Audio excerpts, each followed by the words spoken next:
گفتار چهارم درباره سکولاریته در فرهنگ ایران.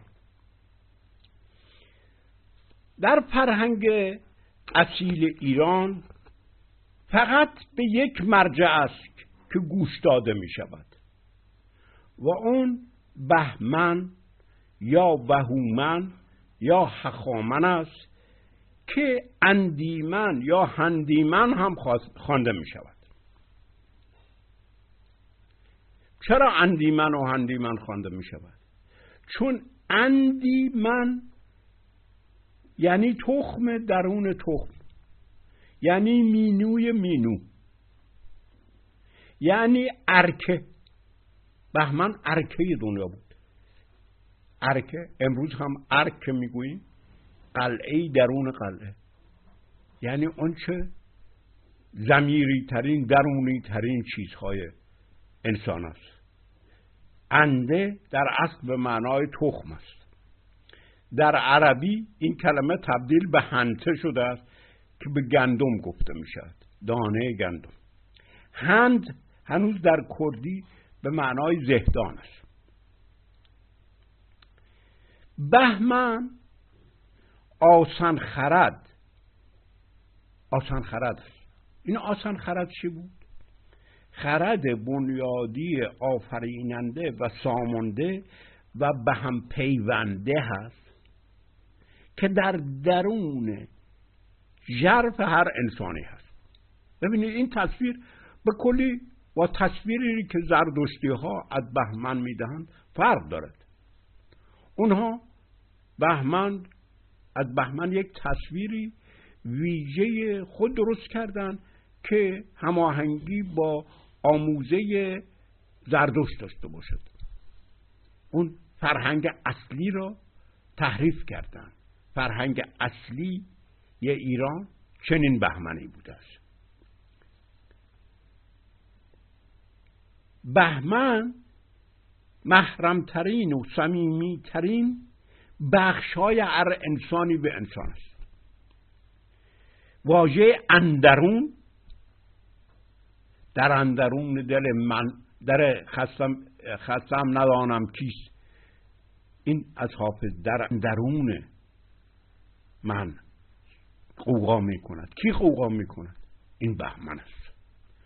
اند همین اند شروع می شد. رون یعنی به سوی تخم، به سوی اصل، به سوی اصلی ترین، محرم ترین، صمیمی ترین بخش ما.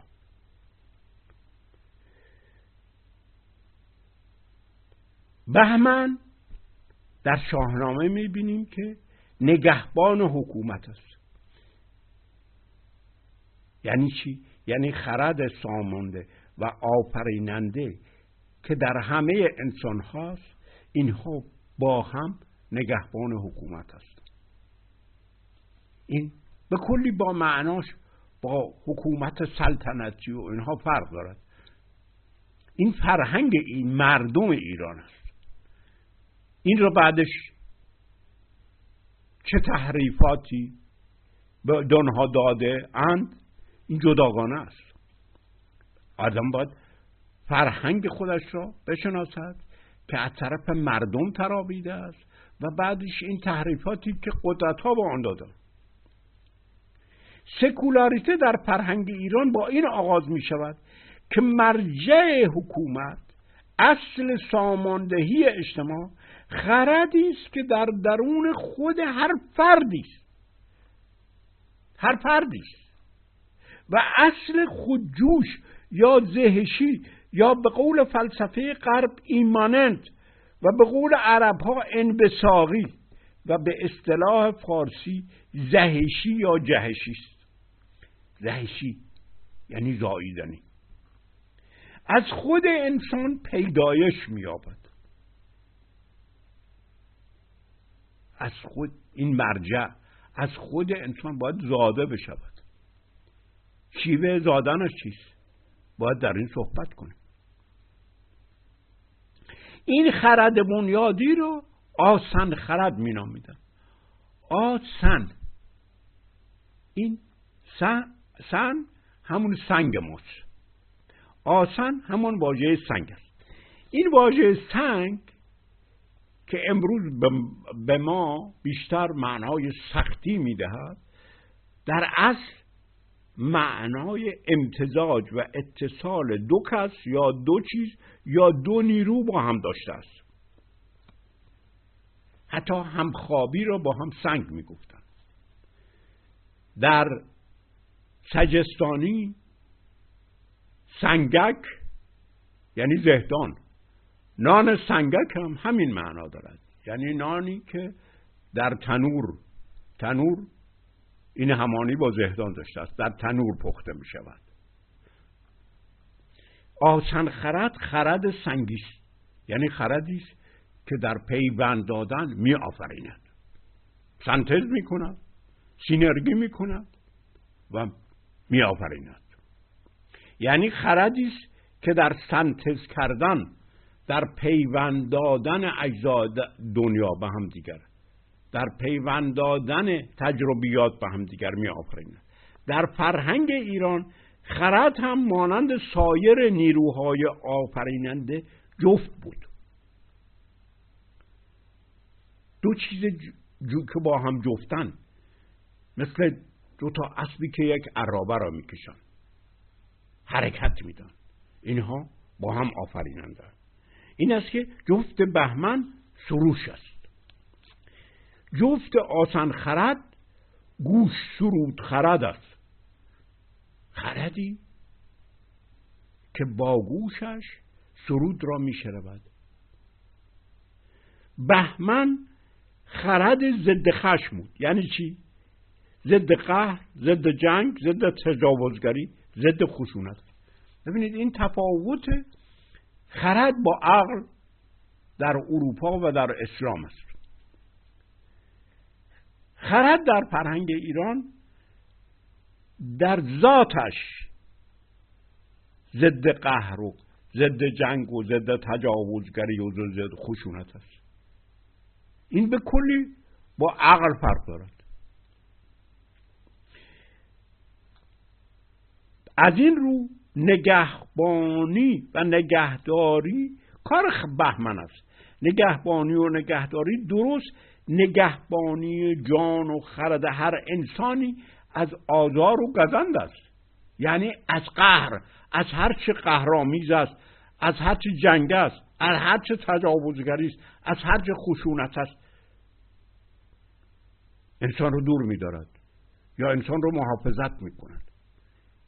این بهمن نگهبان از تجاوز هاست.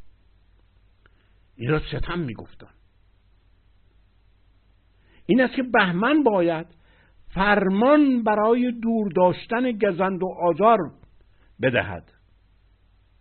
هر کسی فرمان نمیداد. این خرد درونی انسان که نگهبان جان و خرد است فقط حق فرمان دادن داشت.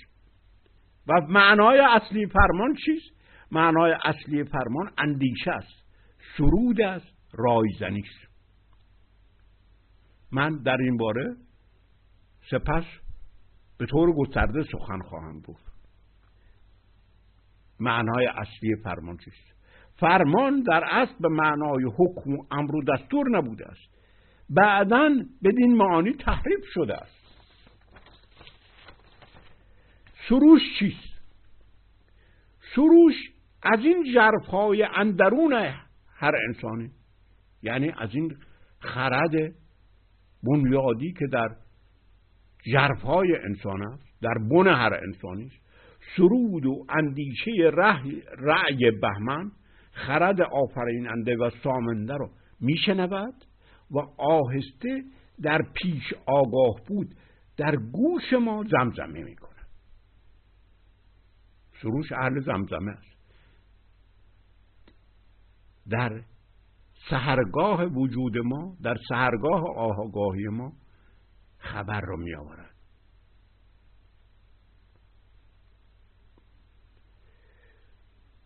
سروش از دو واژه ترکیب شده است، از سرو و اوشه. سرو که پیشوندش است به معنای شاخ است، هرن. که آلت بادی موسیقی است. به نی هم میگفتن. اوشه پسوندش همون هوش ماست. به گاه سحر هنگام بیدار شدن اوشینگاه میگویند. سروش درست خدای همین گاه و زمان است. با رشن با جفتن، دوتا با هم جفتن. مامای زایش روزند، آگاهی‌اند. سروش بوق هشدار و بیدار باش خطر زندگی را میزند. معنیش این است. در داستان کیومرث در شاهنامه، کیومرث از توطئه قتل خود به وسیله اهرمن بیخبر است، آگاهی ندارد. این سروش است که این خبر را به سیامک به پسرش میرساند و در گوش او زمزمه میکند تا از جان کیومرث دفاع کند. این سروش است که خبر توطئه برادران فریدون را به همین ترتیب به فریدون میرساند تا از خطر گزند به زندگیش به موقع آگاه بشود. البته سروش تنها شیپور بیدارباش آگاهی نیست، بلکه آسان خرد در انسان سامانده امور است و آسان خرد خردی است که بر ضد قهر و تجاوز و خشونت است. ببینید فرهنگ ایران در بنیادش بر ضد جهاد، بر ضد جنگ، بر ضد قهر، بر ضد تجاوز بوده است. خردش این ویژگی ذاتی رو دارد. فرهنگ ایران بر ضد جهاد مقدس است. هر اندیشه‌ای که تحمیل بشود، بر ترس تحمیل بشود، این بر ضد بهمن است.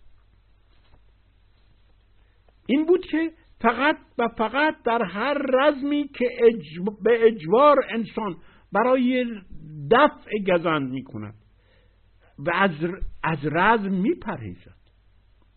رزم، جنگ برای ایرانی همیشه معنای پرهیز از رزم پرهیز داشته است. در رزم از رزم می پرهیزد. این تراژدی فرهنگ ایران است. چگونه می شود جنگید و از جنگ پرهیزید؟ خوب در این بیاندیشید. این از بزرگترین مسائل روانی در فرهنگ ایران بوده است. این است که کیومرث در مسئله قتل سیامک به وسیله اهریمن نمیداند چه کار می کند. 1 سال می نشیند و سوگواری می کند. چون جنگیدن یعنی تجاوز و خشونت و قهر برای از خرد بهمنی او ناپسند است. این است که تصمیم گیری برایش فوق العاده مشکل است. خوب است ما در همین زمینه بیاندیشیم، ببینیم که در رزم چگونه برزمیم که از رزم پرهیز کنیم، در جنگ از جنگ بپرهیزیم. خوب با دقت در این معضل بنشینیم بیاندیشیم. خیلی مسئله ژرفی است که بزرگترین تراژدی های فرهنگ ایران رو نشان میده. چون اهریمن هم اهل خدعه است مثل اسلام و هم کارش آزردن و جنگیدن است. اصلا خویشگاری اهریمن جهاد است، جنگ است. این است که کیومرث نمیداند چه کار باید بکند تا آنکه سروش نخستین فرمان را در شاهنامه می آورد. این خیلی اهمیت دارد. این نخستین فرمان یعنی بن و ریشه هر فرمانی. درود آوریدش خجسته سروش، که از این بیش مخروش و بازار هوش. سپه ساز و برکش به فرمان من، سپاه بساز و به فرمان من برخیز. برآور یکی گرد از آن انجمن، از آن بدکنش دیو روی زمین بپرداز و پردخته کن دل ز کین. اینجا نقطه حساس باز میاد. بپرداز، روی زمین رو از دیو بپرداز، پاک کن، ولی پردخته کن دل ز کین. پس از این دل را از کین پاک کن. این نخستین فرمان در شاهنامه است. انسان به فرمان سروش که اصل ضد خشم است به جنگ می رود تا روی زمین را از اصل جنگ بپردازد، از اصل خدعه بپردازد. اهریمن یکی اصل خدعه است، چنگ باژگونه زدن است، یکی اصل جنگ و جهاد است. و درست کار ایرانی به فرمان سروش این است که بر ضد این دو بجنگد، ولی به شرط آن که سپس دل را از کین ورزی پاک و خالی کند. این تصویر اصلی سروش تصویری است که در آن انسان حق سرکشی در مقابل هر فرمانی، هر حکمی، هر حکومتی دارد، چون که هر حکومتی بر پایه حکم و احکام بنا شده است. انسان حق سرکشی در مقابل هر حکمتی دارد. هر حکمتی خدعه است که مقدس شده است، شری است که در خیر پوشانیده شده است. انسان بر ضد حکمت، بر ضد حکومت، بر ضد حکم، بر ضد حاکم سرکشی میکند. بر ضد هر فرمانی سرکشی میکند که از اندرون خودش، از بهمن درون خودش برنخواسته باشد. این بود که جوامعی که پیرو خدای سروش بودند رهبر و پیشوا نمیپذیرفتند. به قول مشهور جامعه بی سر بی سرور بودند، شاه نمیشناختند. اینها فرهنگ ایران است. اینقدر به دنب تاریخ نچسبید. تاریخ قدرت ها تمام فرهنگ ایران رو زیر و زبر کردن. تاریخ مرجع ما نیست. تاریخ میدان قدرت هاست. اونجاست که بلندگوی تحریفات خود را در دست دارن. فرهنگ ما این هاست. از جمله این جامعه سام و زال و رستم در سیستان بود که معتقد به سروش بودن. یعنی چه؟ یعنی به این که هر فردی سروش خودش را دارد. هر فردی سروش خودش را دارد که اندیشه و تصمیم را از بهمن درون خودش میگیرد. مرجع تصمیم و اندیشه در هر کاری آگاهی است که سروش هر فردی به او میدهد، نه مرجع خارجی. این بزرگترین ایده آزادی خواهی در فرهنگ است. این فرهنگ ایران حامله به این بزرگترین پیام آزادی است.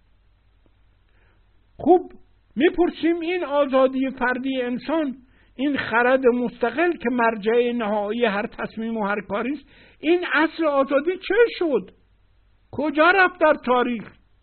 ما در زیر و زبرهای تاریخ دنبال این میگردیم و چیزی پیدا نمیکنیم. همش وارونه‌اش رو پیدا میکنیم. اون وقت به این وارونه‌اش اعتماد به نفسمون رو از دست میدهیم. خیال میکنیم اینها فرهنگ ماست، اینها ضد فرهنگ ماست. اون چه در تاریخ ما هست ضد فرهنگ ماست.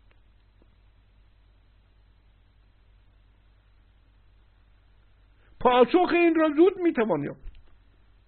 الهیات زردشتی چنین سروشی را نپذیرو. تصویری دیگر از سروش ساخت و خط بطلان روی این مرجعیت نهایی خرد فردی انسان کشید. اصلا سروش را به این معنا در مرکز توجه و مرکز تئولوژیش قرار نداد. سروش در ایران قابل مقایسه با جبرئیل اسلامی و روح القدس مسیحی نیست. اون از الله برای محمد برگزیده‌اش پیام می آورد، این برای مسیح. سروش از آن هر انسانی، هر فرد انسانی سروش رو در درون خودش دارد و بهمن خرد بنیادی در نهاد هر انسانی هست و مانند بهمن اصل ضد خشم، یعنی اصل ضد قهر و خشونت و تجاوز و آزار است. سروش نمیتواند فرمانی یعنی اندیشه‌ای بیاورد که بزنید و بکشید و بترسانید و ارهاب بکنید، مردم را به وحشت بیاندازید، کشتار بکنید. اینها را نمیتواند بیارد. ولی یزدان شناسی زردشتی این تصویر اصیل سروش را کوشید در اذهان ایرانیان نابود سازد تا همه را مطیع خودش سازد، تا شاهان ساسانی بتوانند رواج دین زردشتی رو بدهند. سروش آورنده کلمات و فرمانهای اهورامزدا شد. اصلا سروش و رسم را تبعید کردن به دنیای دیگر، به دنیای بعد از مرگ. کارشون، فونکسیونشون اونجاها شد. گوش سرود خدا شد. یعنی چی؟ گوش سرود خرد شد منقولات دین زردشتی. به جای سروش گوش سرود خرد منقولات شد، مثل اسلام. در این باره سپس به طور گسترده سخن خواهم گفت. خوب دیده می شود که در فرهنگ اصیل ایران انسان نباید از هیچ کس حتی از الله اطاعت کند. فرهنگ ایران بر ضد اطیع الله و اطیع الرسول و اولی الامر منکم است. این سخن که چه فرمان یزدان چه فرمان شاه از ساخته های دوره ساسانی به وسیله موبدان زردشتی است که شاهان ساسانی را میخواستن دست اهورامزدا برای رواج دادن دین زردشتی بکنن، فرمانهای او برای حاکمیت اهورامزدا. اصلا فرمان معنای امر و دستور و حکم نداشته است. محتویاتی که از دوره ساسانی به دست ما رسیده همه تحریف و مسخ سازی فرهنگ اصیل ایران است. اینها را علم شمردن و مأخذ شمردن. ایجاد بزرگترین سد بر ضد نوزایی و رستاخیز فرهنگ ایران است. امروز اینها بزرگترین سد بر ضد نوزایی ایران شدند.